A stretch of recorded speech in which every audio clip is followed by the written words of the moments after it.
Welcome to In the Bleachers with Wheaties, Wallene, and I'm Pete Mose. We start out with Pequot Lakes boys basketball. The Patriots lost to Perham 61-33 on Tuesday, February 19th. They will host Nevis on Friday, and then they'll play Esco on Tuesday, February 26th. The boys are 9-14. Wheaties, they're coming down to the last week of the season. What do you think's got to click just right for them going into the playoffs? They're having trouble scoring lately. I don't know what the problem is, but they only got 31 points in that loss to Perham the other night. And Perham is a very good team.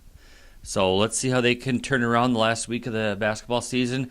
The Pequot Lakes girls are playing very well lately. They defeated Ricori 94-84, and I got to believe that's one of the highest scoring girls games we've ever had between the two teams adding their points together. Yeah. And that was just the other day on Tuesday. And then they'll play Kayla Miller in that game had 25 points. Jessica Kreitz had 21. And Pequot Lakes finishes the regular season on Thursday, the 21st, and that's at Bagley. The Patriots will likely be a number 2 seed in the first round of the subsection playoffs on Tuesday, February 28th. What do you see for the playoffs? Thursday, February 28th. Good catch, Wheaties. What about the girls going into the playoffs? Yeah, I think, they look good, and they open here. Probably going to be against Rosso that they've already played here and beat. Okay. And then do they go to Saturday then? Thursday, if they win, they would play against Saturday? And if they end up meeting Crosby, that they lost to earlier in the week, why, it probably will be in Brainerd. Yep, Mark Helmerks has said that, but don't take our word for sure. The pairings will be out officially on Sunday, so we'll know a lot more once the pairings come out. And they could actually change locations in the middle of the playoffs after like a game or two to see what happens. So we're just giving you a scenario. Don't book your trip anywhere until you know for sure.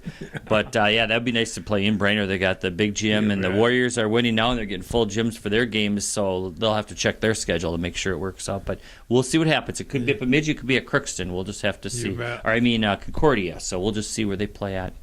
We move on to hockey. The Lightning lost 9-5 to River Lakes of Cold Spring Ricori in the Section 8 AA playing game on the 16th of February. It was a Saturday night. They finished 10-14 overall, and Aspen Flory was our athlete of the week in the Lake Country Echo. He had 2 goals and assists in that game. He had a good game. It was tied 4-4 after 2 periods, and then they were outscored 5-1 in that third period.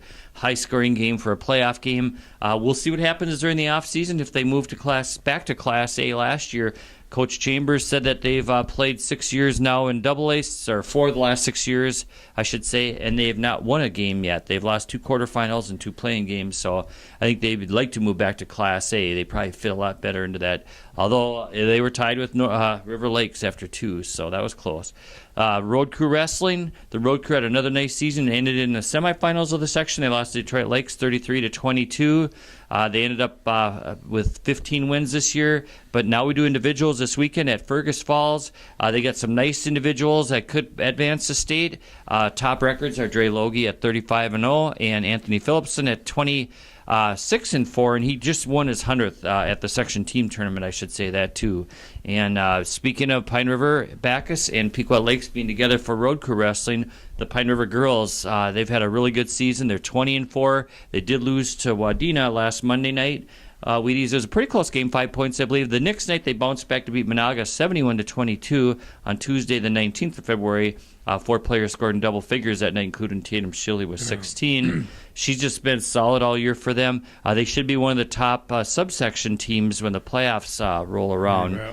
And Autumn Ackerman had a milestone too, didn't she? Yeah, Autumn scored her 1,000th point the other night, and 3-4 games before that, she got her 1,000th rebound, which is a rarity. That's pretty rare to get 1,000 points and 1,000 rebounds. She's a nice ball player. Congratulations. We'll keep an eye on Pine River Bacchus girls in the playoffs, along with the Pequot girls, as they all get ready to start within a week starting the playoffs.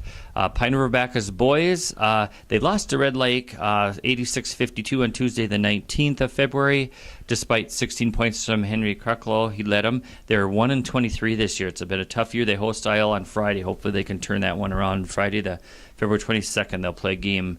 Do you know much about the Pine River boys? I know That was their 21st loss in a row, and that's Ooh, so they must have hard won to one of say. their first two. Henry And, Crackla's been doing good now too. Okay. For 'em, so so get a couple people scoring too. Yeah. But all right, well, that rounds it up for another week, and next week we'll know a lot more about the playoffs and dates and everything of where everybody's bet. playing. So stay warm, have a good week, and we'll see you next week. okay, see ya.